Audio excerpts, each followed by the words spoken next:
आज आपण 13 जून 2025 आणि पुढील 2-3 दिवस म्हणजे 14 आणि 15 जूनसाठी महाराष्ट्रातील प्रत्येक विभाग आणि जिल्हानिहाय पावसाचा सविस्तर अंदाज पाहणार आहोत.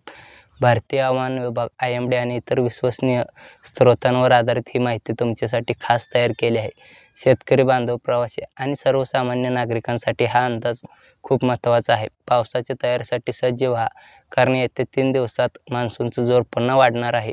चला तर मग कोणत्या जिल्ह्यांमध्ये पाऊस कसा असेल सविस्तर जाणून घेऊ. कोकणात मान्सूनचा जोर 13 जूनपासून पुन्हा वाढणार आहे. मुंबई, ठाणे, पालघर, रायगड, रत्नागिरी आणि सिंधुदुर्ग या जिल्ह्यांमध्ये 13 ते 15 जून दरम्यान मध्यम ते मुसळधार पावसाचा अंदाज आहे.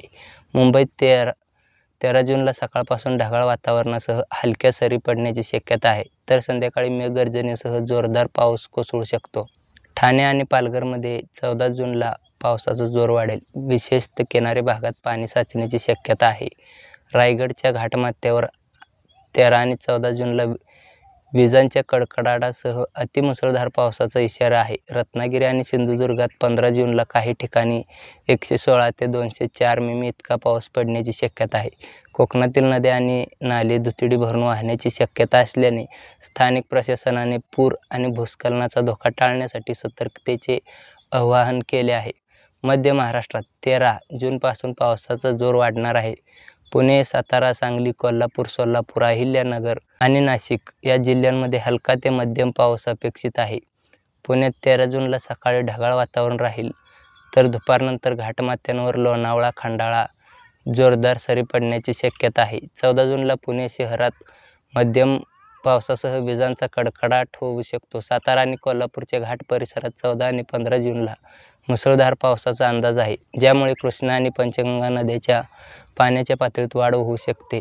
सांगलीत 15 जूनला तुरळक ठिकाणी जोरदार पाऊस पडेल. सोलापूर आणि अहिल्यानगरमध्ये 13 आणि 14 जूनला हलक्या सरींसह ढगाळ वातावरण राहील, तर 15 जूनला पावसाचा जोर वाढेल. नाशिकच्या घाट परिसरात 14 जूनला मध्यम ते जोरदार पावसाची शक्यता आहे. शेतकऱ्यांनी पिकांचे संरक्षण आणि पाण्याच्या निचऱ्याची व्यवस्था करावी.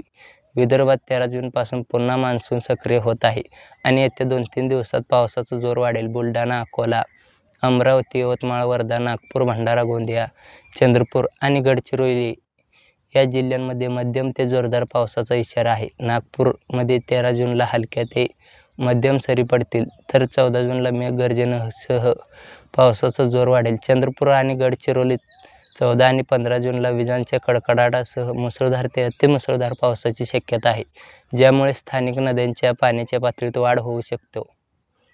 अमरावती आणि यवतमाळमध्ये 13 जूनला तुरळक ठिकाणी जोरदार सरी पडतील, तर 15 जूनला पावसाची तीव्रता वाढेल. बुलढाणा आणि वर्धामध्ये 14 जूनला मध्यम पावसासह वादळी वारे वाहण्याची शक्यता आहे. विदर्भातील शेतकऱ्यांनी पिकांचे नुकसान टाळण्यासाठी योग्य ती काळजी आणि उपाययोजना कराव्यात आणि नागरिकांनी नदी-नाल्यांपासून दूर राहावे. मराठवाड्यात 13 ते 15 जून दरम्यान पावसाची तीव्रता तुलनेने कमी राहील, पण काही ठिकाणी जोरदार सरी पडण्याची शक्यता आहे. छत्रपती संभाजीनगर, जालना, बीड, परभणी, हिंगोली, नांदेड आणि लातूर, धाराशिव या जिल्ह्यांमध्ये हलका ते मध्यम पाऊस अपेक्षित आहे.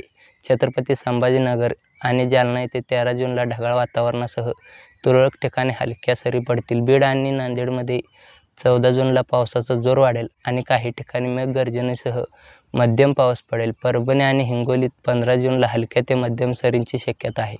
लातूर आणि धाराशिवमध्ये 13 आणि 14 जूनला ढगाळ वातावरण, तर 15 जूनला तुरळक ठिकाणी जोरदार पाऊस पडण्याचा अंदाज आहे. मराठवाड्यातील शेतकऱ्यांनी पेरणीपूर्व हवामान अंदाज तपासावा आणि पिकांच्या संरक्षणासाठी सतर्क राहावे.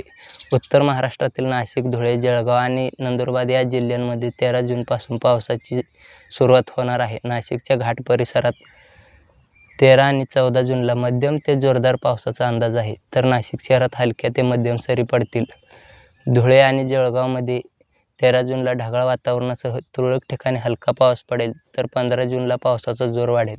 नंदुरबारमध्ये 14 जूनला मध्यम पावसासह वादळी वारे वाहण्याची शक्यता आहे. या भागात उष्णता कमी होण्यास मदत होईल, पण शेतकऱ्यांनी पेरणीचे नियोजन करताना सावधगिरी बाळगावी आणि स्थानिक प्रशासनाने कमी दाबाच्या पट्ट्यामुळे समुद्र खवळलेला असल्याने किनारी भागात सतर्कतेचा इशारा दिला आहे.